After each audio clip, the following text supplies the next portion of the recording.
Hey, fanatical elves, my fellow fanatical elves. I'm so happy to be back. Hello to everyone. I've been struggling with technical problems with computers and software and all kinds of stuff. I finally had a new computer and I'm back. So, very happy to see you, very happy to be with you. Hope you haven't forgotten me, but I made it back in time for the Super Bowl. I am the Village Elliot. This is the Cleveland Oracle Speaks, and I'm going to tell you about the past, present, and future of the Cleveland Browns. And we're going to talk about the future of the Super Bowl, which is this Sunday, of course. And I'm going to talk about Taylor Swift and whether she has an influence on the Super Bowl outcome, and maybe a few other famous entertainers and whether they could possibly influence the outcome of sporting events, as unlikely as that may seem. I actually believe that that's possible. How about that? Very grateful to have Free Sound Music supplying the music for this show. That is a service that is supported by voluntary contributions, which I'm happy to do for them. And it is a no copyright music service, royalty free, just by voluntary contributions. It's available to everyone. It's available on YouTube. How about that?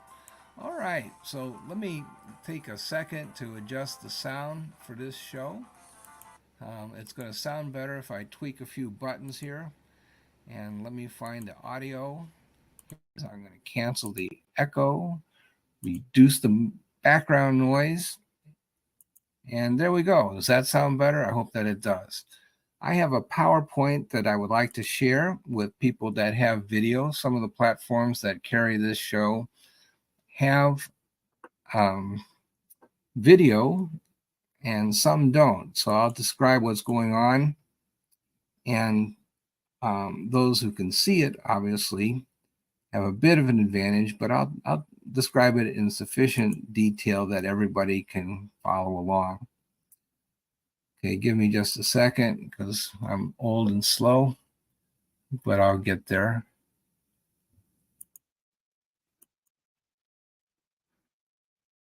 Okay, share, and then we want to go to the slideshow from the beginning.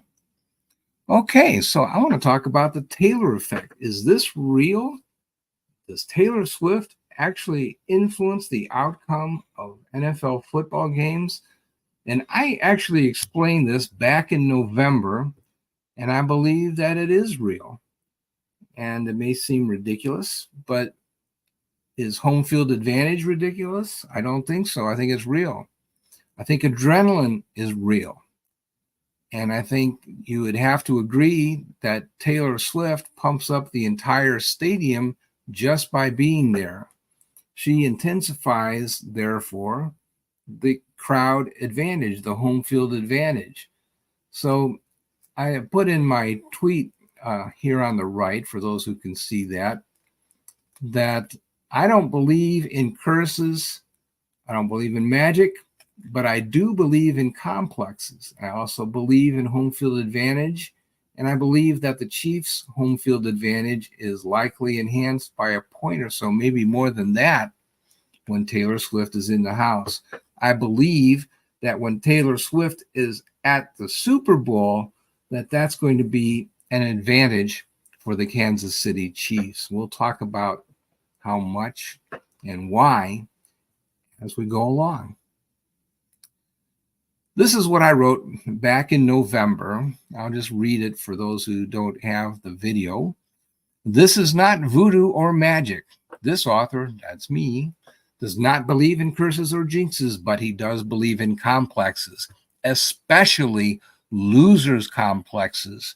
And if the players believe that some factor will impede their chances from winning, then it becomes a mental complex. Conversely, home field advantage is a real thing. Adrenaline is a real thing. Crowd noise is real. There is no law of physics saying home field advantage is worth exactly 3 points. In other words, the analytics guys say that it indeed varies from stadium to stadium according to weather, turf type, acoustics, and other factors. So let's think about this rationally. If you have one of the greatest entertainers in the world attending the game, and you absolutely do when Taylor Swift is in the house, and you have a palpable excitement filling the stadium, whatever effect the fans have on the outcome might plausibly be increased. That's what I wrote in 11 November 2023. How about that?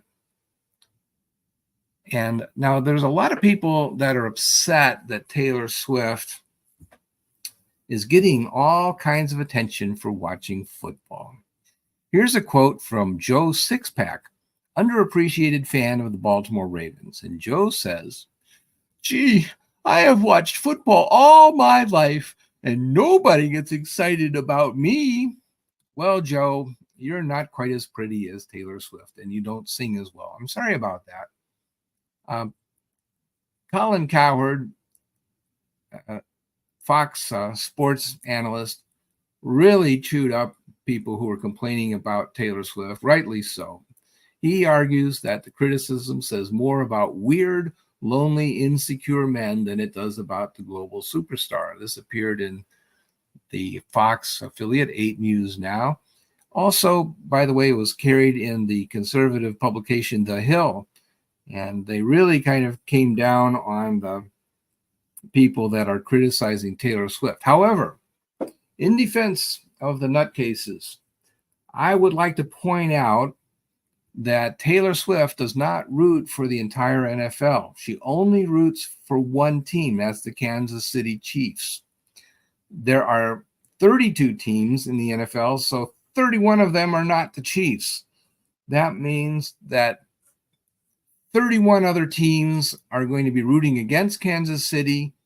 31 teams are jealous. Gee, we have a tight end. Why doesn't Taylor Swift like our tight end?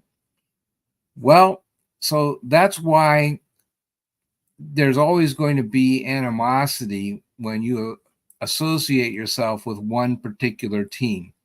It's like, if you're going to be like in baseball, you're going to be associated with the New York Yankees, like let's say you're J-Lo and you're dating A-Rod and you're going to be affiliated in some way or associated, let's say, with the New York Yankees. You can't expect everybody to like you because almost all the other teams in baseball hate the Yankees.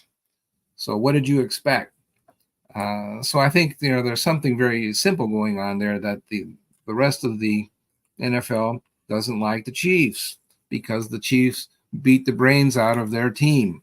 So that's not to be unexpected.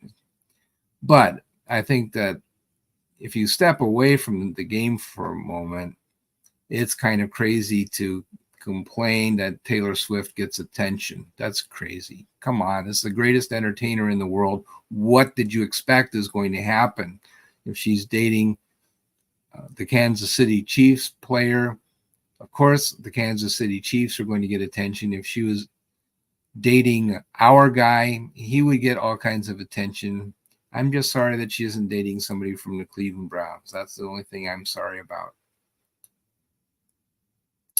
All right, let's take a little bit of time to do some public service announcement. This is about the Marion Motley Scholarship, which is partly supported by the Cleveland Browns. The Browns have a partnership with the College Now Greater Cleveland and the Cleveland Browns Foundation, and they together annually surprise 2 recipients with $10,000 scholarships to further the education of these promising young students, many of whom are first-generation college attendees. Now, that's a big deal when you're the first person from your family to ever attend college. A lot of us take college for granted, but if you're the first person from your family to attend college, that's a giant step for everybody in the family. Just want you to meditate on that for just a few minutes there. And the Marion Motley Scholarship has provided more than $320,000 to over 30 students from the Cleveland area since its inception. That's a big deal. So that's really a great thing. Marion Motley, of course, was the great fullback before Jim Brown back in the All-America Football Conference days in 1946. Just a tremendous, tremendous player. He was truly a great player, one of two Cleveland Browns to permanently break the color barrier in the NFL in 1946. So Hall of Famer class individual all the way around. This is just a tremendous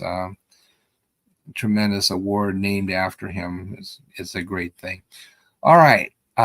Now Johnny Cleveland will help to introduce on many of the platforms that carry the show some commercials that support us and help us to get paid our $10 million a year. Well, we don't actually make that quite that much money, but we do have some commercial sponsors that allow us to bring you these entertaining broadcasts. And sometimes John has trouble finding the commercial break. So this time I made it really plain to help John out. Here we go. Some of us will be paused for 5 seconds, and others it'll be a few minutes for the commercials to take place. So we'll start right now.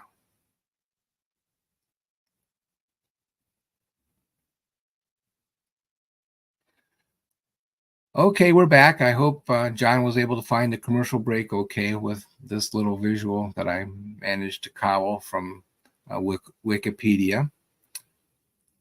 I put the little commercial break sign on myself. What an artist I am. Amazing.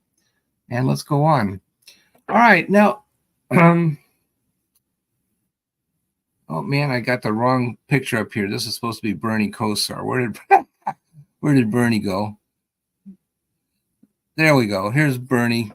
I got the pictures all messed up, but there's a picture of Bernie Kosar with Taylor. That's supposed to go over here. Don't even tell me that Browns fans can't like Taylor Swift. She has pumped NFL revenues by a phenomenal, which I misspelled, $200 million.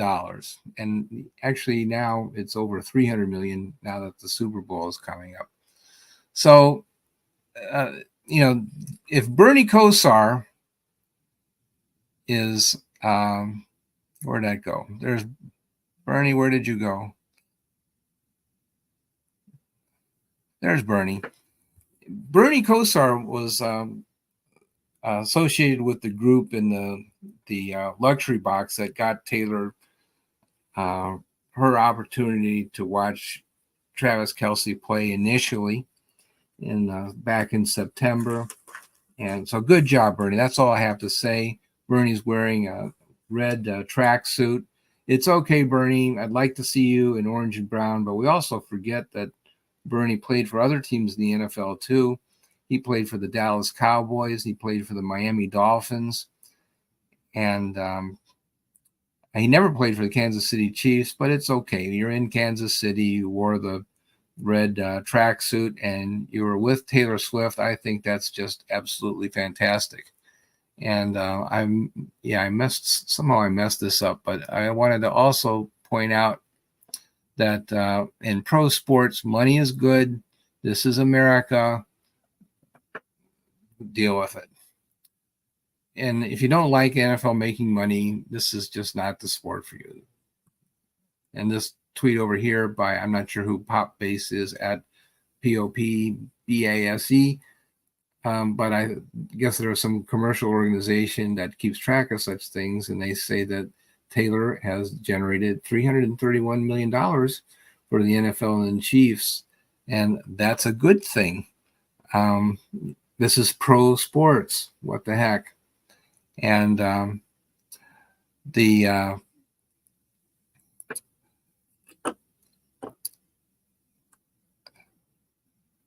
I was going to talk about the Kardashian effect, and somehow I got the wrong picture in there. But anyway, there's a picture of, supposed to be a picture of Kim Kardashian and Odell Beckham Jr. together. They are not necessarily anything more than friends. Okay, we don't have any evidence that there's any kind of torrid love affair or anything like that. They're both very famous people, and they know each other. They appear at parties together. Apparently, they like each other. Nothing more deep than that necessarily. But the point is that there has arisen over the years this phenomenon called the Kardashian curse. And the idea is that any woman from the Kardashian family, when they date a professional athlete, that she's supposedly going to drag him down if they have a relationship, and that the team that the guy plays for is not going to do well.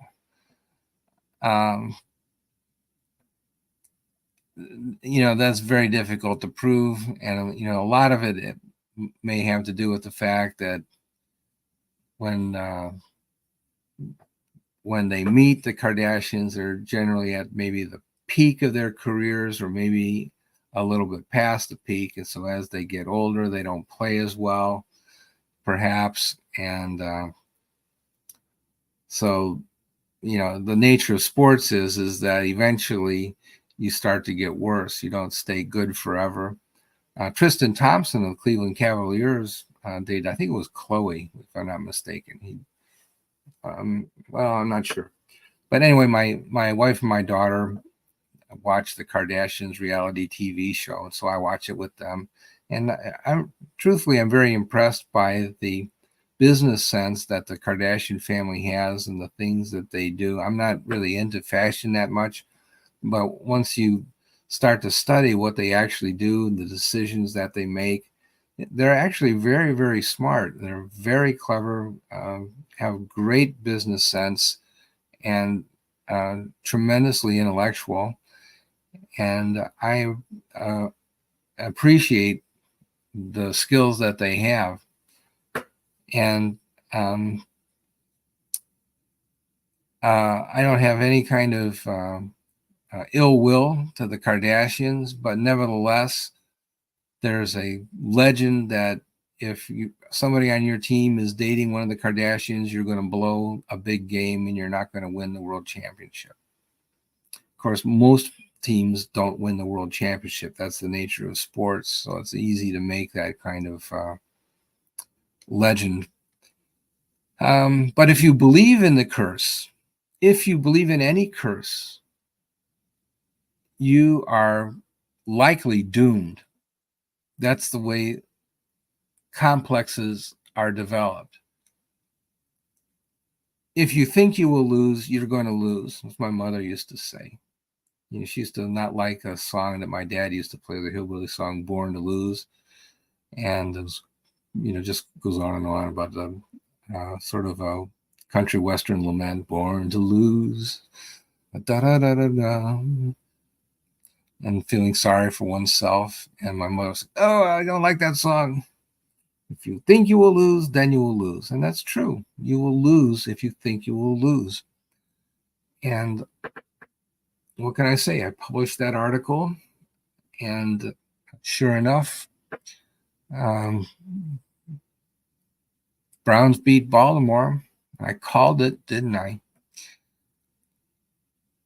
Odell Beckham Jr. Actually, Odell did pretty well. He didn't play a full season. I don't think he's never going to be the Odell Beckham Jr. that he was in New York. You can criticize him, or you can say that Kim weakened him. You want to say that? But I think it's just that he's had some injuries and he's gotten older, and he's not the same player that he once was. But I also will say this, that I believe that Baltimore is developing a bit of a complex that, Lamar can't win the big one. It's Lamar's fault. And I think that Baltimore, in their opportunity to go to the Super Bowl and beat Kansas City, they got away from what they do best. They didn't run the football in the second half at all. I don't understand why they did it. I think they did psych themselves out, that they did lose that game because of psychological reasons rather than physical ones. I think that they decided that for whatever reason they had to throw the ball like Mahomes when their team was built to run. And we all know, all Cleveland Browns fans know that the running game works better in the second half than in the first half. So why they decided to shut themselves down, and they ran it less than 10 times, I believe, in the second half, didn't make any sense. So I think that they did sort of talk themselves into believing that they couldn't run the football. And I would call that part of a loser's complex, that they felt that they couldn't do it, and so they didn't, and they proved themselves right. So I'm not saying that Kim Kardashian caused them to lose that game. I'm not saying that at all, but I am saying that these little superstitions, if you will, they accumulate. If you're looking for reasons to lose, these are the types of things that you pick up along the way. And losers find a way to lose. They collect complexes along the way, and eventually they accumulate and find a way to weigh you down. Winners, on the other hand, find ways to win, and they find all these positive things may not be worth that much. Maybe Taylor Swift is worth, I don't know, maybe 2 points to the home field advantage. I think they're going to have a pro Kansas City crowd at the Super Bowl. I really do think that there will be a significant difference, that the crowd will be cheering for Kansas City more than San Francisco. So I'm going to give them 2 points for that. Also, I think San Francisco has a bit of a complex because their coach has established a reputation for blowing it in crucial moments. Remember, he was the offensive coordinator, and he managed to call a bogus pass play when they were ahead 28-3, got a sack, and allowed New England to breathe life into their team, and they wound up New England beating them in overtime. And then last year, what did he do? Is he decided that he was going to trick everybody and have a second string, or maybe it was a third string tight end, block defensive lineman, and didn't work. The quarterback wound up getting injured, Brock Purdy, and they had to bring in, remember Jimmy Garoppolo was not available in that game, so they had to bring in Josh Johnson, who's I think he's 40 years old and not very effective. And he wound up getting injured, and they wound up having Christian McCaffrey had to play quarterback for a while. That was awful. There was no quarterback. They couldn't play football. They couldn't go to the Super Bowl because the coach decided that he had to be too clever. I think it was a choke move. And maybe there's a bit of a complex there where you have to get too fancy on national TV to prove that you're an offensive genius. So yeah, I do think that on center stage that some people psych themselves out. I think that's real. I think those things need to be factored into the calculation for point spread. I think, therefore, I would tend to give, first of all, I believe in the Kansas City defense. I do not believe in the Kansas City offense that much per se. I don't think that they showed during the season that they're a strong offense. But I also think that there's a probability that that Kansas City would have a greater chance of finding a way to win in the fourth quarter than San Francisco would. I think San Francisco is more likely to find a way to blow it in the clutch situation.